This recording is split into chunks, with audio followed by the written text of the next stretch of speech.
Hey everybody, and welcome back to more Obduction. Last time we were able to go through more of Kaptar and found a little bit more of Murray, and also this area here in Hunrath, which appears to be Farley's vault. Let's continue taking a look around here. We looked at these paintings and books and stuff last time. It's over here, though. Looks like we got one of these awry barnacle things.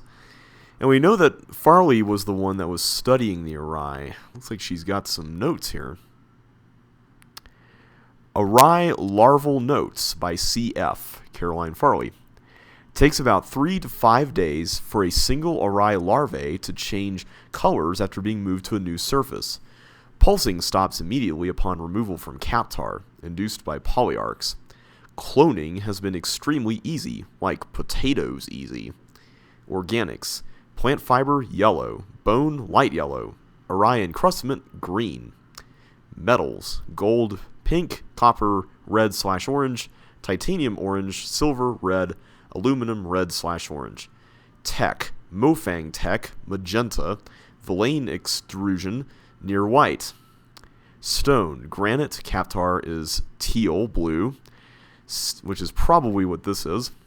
Sandstone, Hunrath, light blue. We've also seen those here.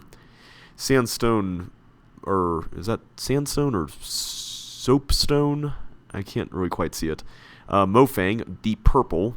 Shale, moray, very light blue. And polyarch pods, always purple. To do, I'm curious about the effect of combining various base surface.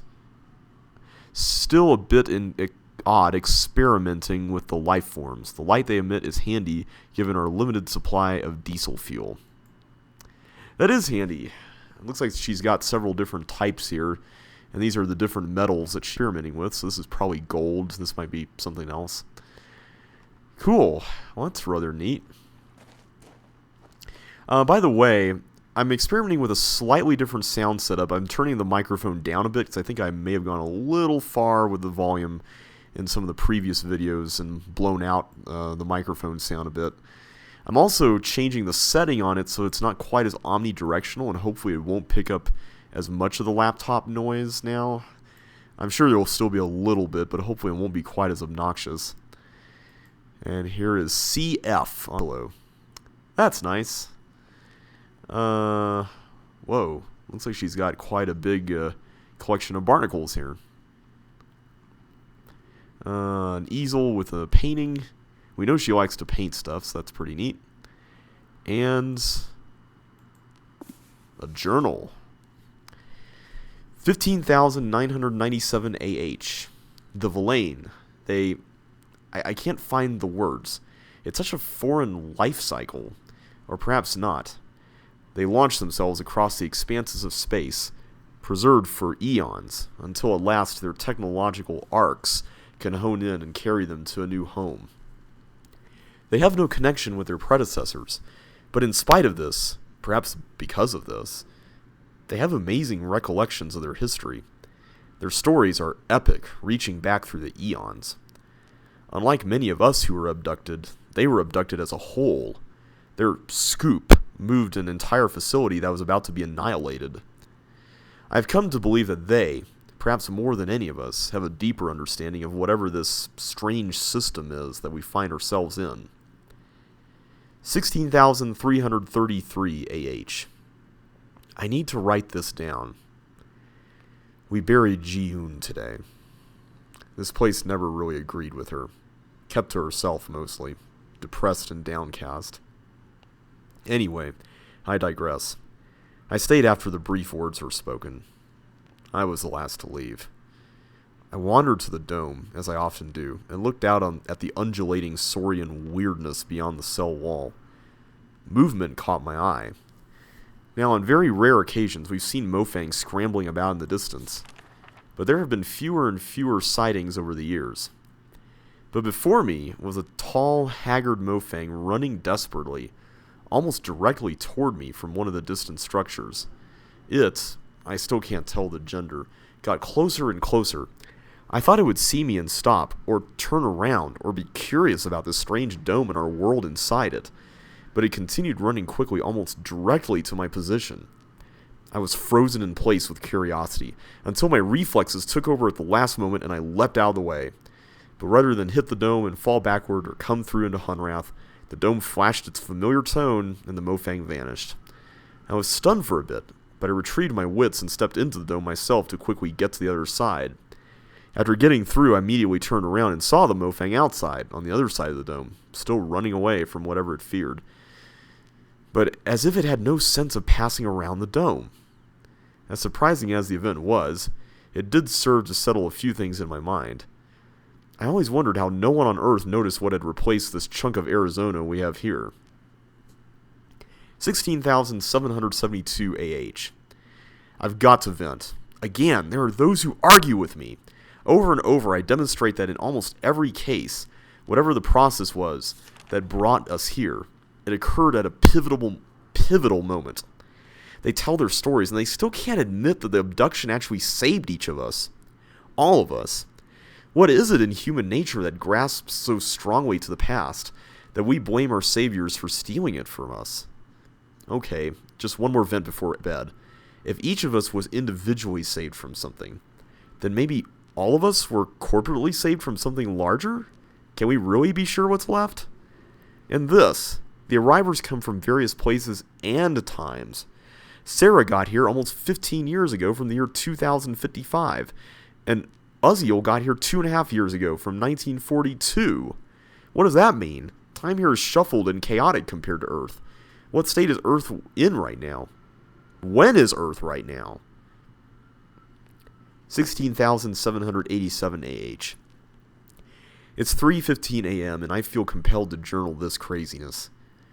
After spending most of yesterday meditating with the Arai, and then most of this evening discussing the nature of these worlds with CW, I had just a sip of infamous Hunrath hooch and collapsed in my chair. Well, I just awoke from a dream. I'm not one who puts a lot of credibility in dreams, but maybe the Arai were able to move something in me to understand. Or possibly because of the intense discussion, my subconscious mind was triggered to be able to sort out some logical connections. Or maybe it was the hooch. The dream. I was tending a garden, an immense garden, and it wasn't for food or flowers, it was just about the health of the garden. I kept working and working to control it and contain it and make it healthier, but the garden seemed to fight me at every turn. And after what seemed like days of work, I finally gave up in frustration. And as I stood there, doing nothing, the garden flourished before my eyes, growing and spreading in every direction. Because, I realized, the system that the plants were based on was not about me shaping and controlling. The natural system of plants is healthier when they're out of control, when they're free to spread and intermingle and cross-pollinate and mutate. Now, from a human point of view, that may not provide what I want. I get smaller fruit and smaller flowers and untidiness. But from the point of view of the plants, they grow stronger and much more resilient and resistant. The more they are scattered, the higher their odds of surviving. And now that I contemplate, I realize that even the individual plants/seeds may not appreciate the benefit of what's happening. They are torn far from their origins, forced into situations that seem extreme, possibly even destroyed by these new environments. But for the seeds that survive, the seeds that survive. Now that's where real growth, strength, and abundance comes from. It's so beautiful and terrifying. Beyond the beauty of it all is a system and structure that defies understanding. Okay, what if this is all a natural process? There's signs of something behind it all, but well-hidden signs. So, well, if I look at all of this, the cell, the tree, the water, the seeds, the hub, the health, even the abductions, well, there seems to be a grand system or plan. The plan doesn't take me into account. It is unemotionally intent on the health of something much bigger. That may hurt my feelings, but, well, what am I in the entire scheme of the universe? I have no idea what, if anything, might have put this process into motion, but that is irrelevant. Tomorrow I will talk with CW. He could be swayed from his battery plan. 17,145 AH. I really don't journal much. I came to write this down because I am distraught. as I contemplate the plan that I have set in motion, I realize that I have become the destroyer of worlds. I sat down to write, to seek some cathartic tranquilization. And I realized the last thing I journaled was some esoterically beautiful philosophy about letting this garden grow. Not so reaffirming or calming. But, nevertheless, here's my reasoning, because I must write this down. Simply, it's us or them. Complexly, if this is some kind of garden, and we're the plants or seeds or whatever, well, some of us have gotten together and decided that we're the better choice to survive. If the others have unilaterally decided that we all won't survive, I am more fit, damn it! This is not me. I want to be calm and garden, or ungarden, or grow, or... What gives one species the right to destroy another species? Who gets to choose? Do I just lay down and die because the more aggressive species thinks they're better, more powerful? What brutal scale do I use to measure the good of some against the life of others? Does love ever destroy in order to help more survive? To help it love itself to survive? Does that even make sense? Can I kill because I think it will bring about more love? What if I'm not even capable of understanding the situation? Of hate versus love? Maybe I am the hater.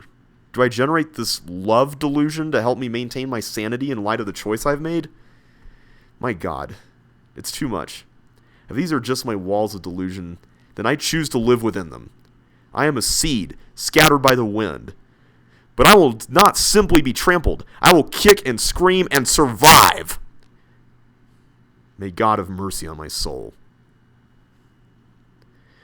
Whew, alright, well, those are some pretty intense thoughts, aren't they? I'll talk a little bit more about that here as we go back to Kaptar, but for now, let's just finish looking around. I don't really think there's much more to see in here. I think we've seen pretty much all there is. More barnacles. I am tempted to just leave this here so that this whole place is open and just take the longer way back to Kaptar, but in the interest of time, I'm not going to do that. I'm just going to go ahead and head back. So while we do, though, let's talk about what we just read, because there's a lot of interesting nuggets in there. And probably the most interesting one has to do with the nature of the process that brings everybody here. So earlier we had read the little log in Farley's main house area that talked about, you know, who all had come and why, or what they were doing when they had gotten here, or before they had gotten here. And one of the things that was interesting about that log, you might recall, is that there was a little bit that talked about what you were doing before you got here. It's also worth noting, by the way, just before I go on with that, you might be wondering, okay, what was here before? It's just a piece of rock, much like the one we saw in Hunrath. So even if we did bring the original piece of Kaptar back here, this is a dead end, which was also shown on the map too, so there's really no need to do that. But if you were paying close attention to the log, you might have seen that quite a few of the people who were abducted and brought here were in some kind of danger. And I'm going to go ahead and take the upper path over here. And it seems like Farley had figured this out as more and more people had come to Hunrath. And her postulation that the entire collector seed process was bringing people here so that they could escape from danger is certainly an interesting one.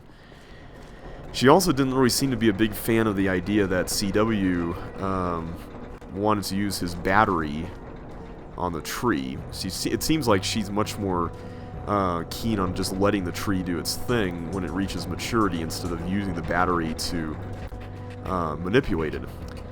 And you know what? I think she's right. I am more inclined to agree with that. So I am, at this point, I'm not really going to be using the battery right now. I'm just going to leave it as is. The other thing that we saw was that she had some pretty intense thoughts about the struggle with Mofang. And I can definitely appreciate the struggle, particularly if you really have invested all this time in trying to communicate and get to know these neighbors, and you start to think that everything is part of a bigger plan. And then you are faced with this reality that not everyone is going to ultimately survive to the end of the plan. So I'm waiting for my inputs to stop being weird here. There we go. No? Come on. Alright. Is that it? Are we going to stop? No. This is very annoying. I'm very sorry about this. I think... Nope. Not quite. Okay, let's go. So this chain line here, of course, is going to take us back to the mechanical area where we turn the power on. Very foggy here. And it looks like this hook is definitely out of commission. It's not sliding across like the other one did. But the good news is that this whole thing is working, which is nice, and we can now explore something new, because this is an area that we weren't able to access before. There's a ladder there. If we can lower that and create a shortcut back to the starting area, that would be nice. Oh, this is still going on. Okay. No, stop doing that. There we go. That also had the effect of raising the Russian machine here. Still pretty much useless, but I guess it serves as an effective counterweight or whatever this is. I don't really know. Anyway, let's look at what we've got over here. It's another one of these elevator-looking things. Okay, the inputs seem to have gone back to normal, so that's good news. One of the kind of both positives and negatives about this game is that you only have one save file per game, as far as I'm aware. And so because of that, I cannot actually go back and re-record stuff in this LP. I'm actually doing this all in one, like, take, if you will, for each episode. So unfortunately, I can't just load up the beginning and re-record stuff if something just goes awry. I'm just going to have to live with what happens, so... Anyway, you get to see it all, right? So, looks like we are deposited down here in a large spherical room. Wait a second, wasn't there a large circular thing in the map that was near this area? There's also a seed swap machine down there, but I'm going to look around first before we use that. So we have a door, and whoa, what is that? Let me guess. Yeah. That's not happening. There's also another area over on the other side there, but we cannot get over there. And it almost looks like there's stuff under this wooden construction here. Well, let's see where this machine takes us. Hopefully somewhere good. Looks like it's Hunrath. But where in Hunrath? That's the question.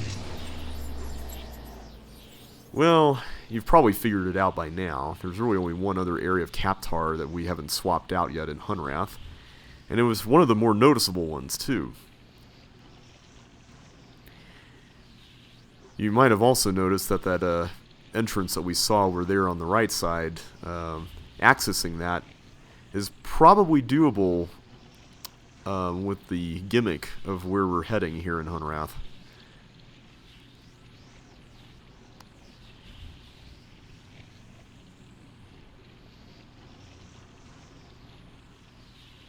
Interesting that when I move around, you can see the cursor is just kind of going batty there. It's really odd. Here we go. Alright, looks like we're coming through. And yes, we are here on the what used to be the stone sphere. Now it's just this wooden sphere that we found in Kaptar, or at least part of a sphere. Semi-sphere. This is quite a construction here. Can look around. Not really a whole lot we can do with this. But we can go back through there, which is nice. Alright. So, we noted earlier that when we rotated this thing, we can rotate it in 45-degree increments.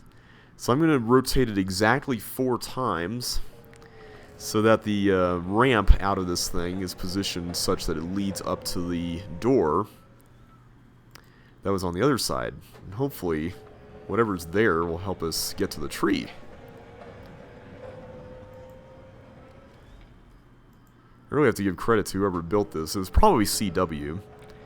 One thing that I'm really wondering about when it comes to CW is that in the opening monologue that Farley gave, she mentioned that he came from the year 1870, and yet he seems to have quite a bit of knowledge about more modern day of, mechanical and electrical engineering.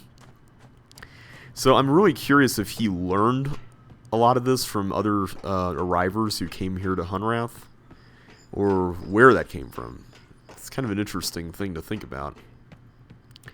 Alright, so if we're correct, we should be able to get off over there on the other side using that ramp. So let's see if this works.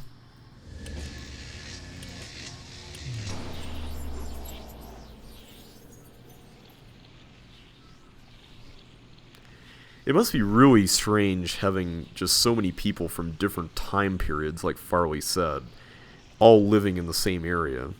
It would have been interesting just to see how they compared notes about what each of their, respective time zones on Earth were like. Alright, so now we can see the entrance over there, and this lines up over here. Sweet.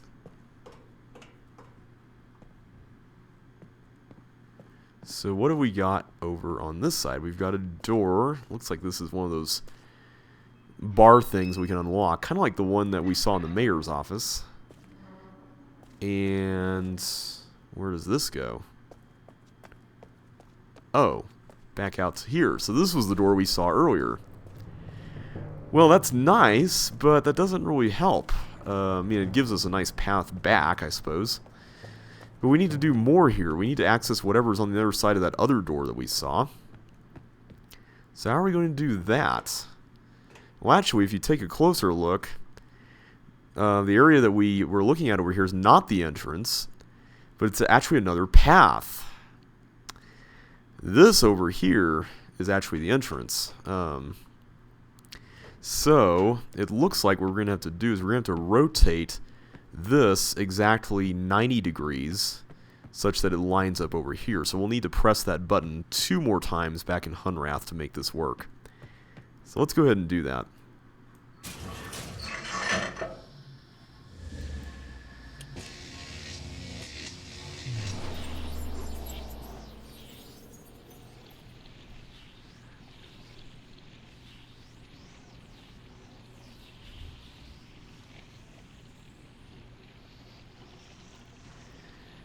So yeah, I would be really interested in seeing just what it was like in in Hunrath with all these different people here.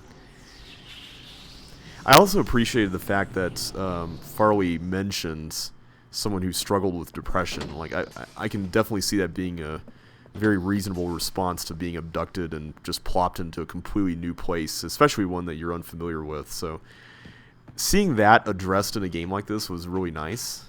And I really enjoyed that. That was, it's sad, but it's something that a lot of people struggle with in real life.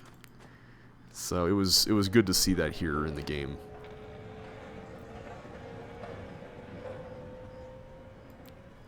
Alright, so if I'm not mistaken, that should get everything lined up such that we can access that other doorway.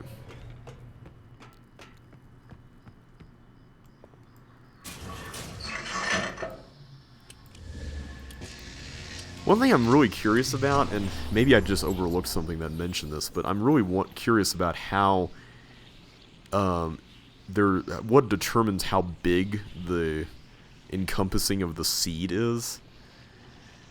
Because it looks like all these ambassador seeds were placed very strategically, such that they encompass certain areas of a certain size. And there we go, right over here. So I'm guessing CW or somebody figured out, okay, this one corresponds to this size, and oh, hey, Arai. And so they were able to move them around to... Whoa.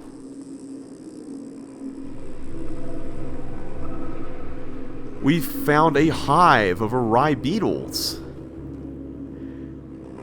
Now that is quite a sight. It's worth noting, by the way, that the word Kaptar is actually a Hungarian word that means hive. So that's actually pretty appropriate for this place. And if I'm not mistaken, hang on a sec before we move it down that way. Yes, this is actually something I missed the first time I played this game. This is the other door that we can use. Now, I suppose it is theoretically possible with everything that we've been given here. We could just go back and manipulate the stone sphere to be lined up exactly right so that it corresponds to the doorways here, but I'm not really going to do that just because it would take enough time that, you know, the LP would get pretty boring pretty quickly. But hey, when you got sites like this, you know, it really makes the game that much more immersive and interesting.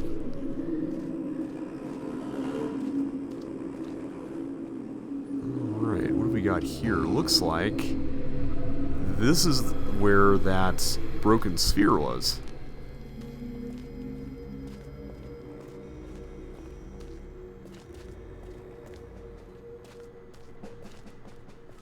Whoa. I think we found a dead Mofang here. Carrying a Mofang weapon, too.